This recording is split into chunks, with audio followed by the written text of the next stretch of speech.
Hey, welcome back to my channel. Today I'm gonna be showing you the highlights of a live stream that I did a few days ago on my Instagram.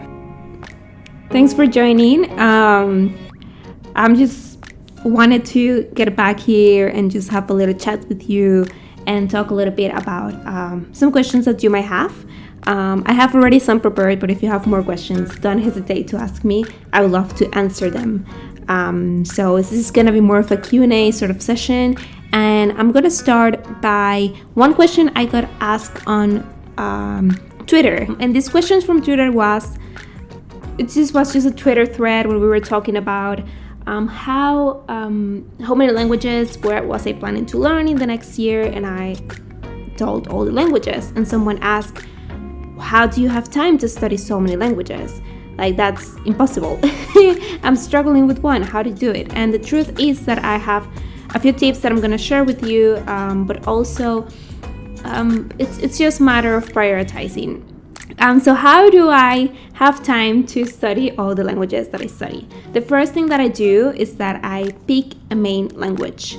So my main language for 2020, no surprise there, is gonna be Japanese, because that's the one that I started most recently, and I'm very excited, and it's very difficult for me. So I'm trying to, kind of give my all to that language so I can have some real progress.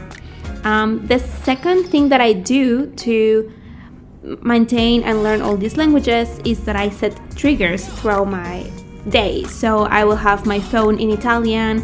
I have a lot of suggestions on my YouTube from like Italian videos because I watch those content. I consume content in languages others than just English.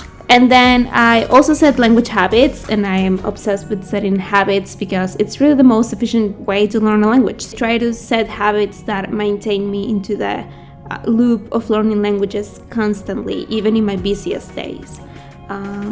And then I also add my languages to the calendar. So if it's been like 2 weeks and I notice that I haven't had any contact with German, I will add a whole session of study German to my calendar, just so I can, keep track of it. My whole idea is to maintain the languages that I've learned and not forget them all, because it can be so easy to just also focus on just one language and then neglect all of the other languages. Okay, I am learning German, completed A1 certification. Do you think going for B1 will be a good choice? There's no rule that you have to do every test in order. You can just skip A2 and move forward to B2. Let me explain to you I've only been tested in one language, and it is Dutch. And it was because I was living in Belgium and I needed the certification. So I first started and I took an A1 course. That's the first thing I did. After 6 months, I took a test again to restart the next course, and I was already B1. Then 3 years later, I took a course and I was B2. The thing is that it doesn't have to be in order. It doesn't have to be every year you have to do one level.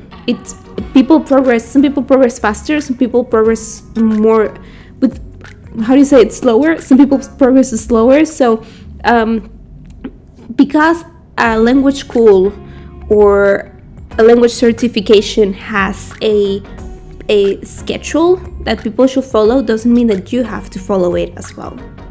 It's just, you go to your own rhythm and just take the test whenever it feels right to you.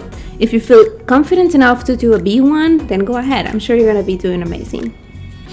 I have a question. How do you learn grammar? What is the best way of learning grammar?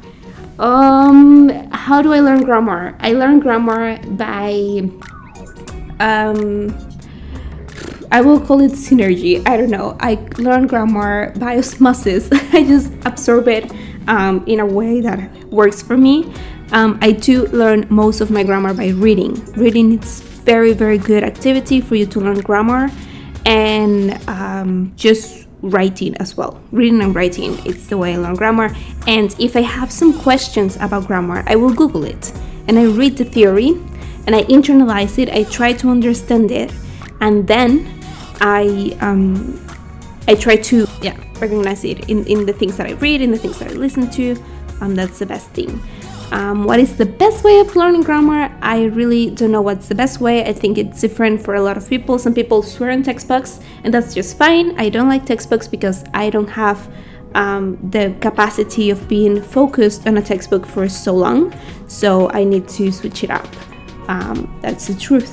So the best way of learning grammar is the way that feels more comfortable to you. So like I said, I learned my grammar just by reading and writing. That's the way that makes the most sense to me. Okay, this is all for today. Thank you so much. Bye bye.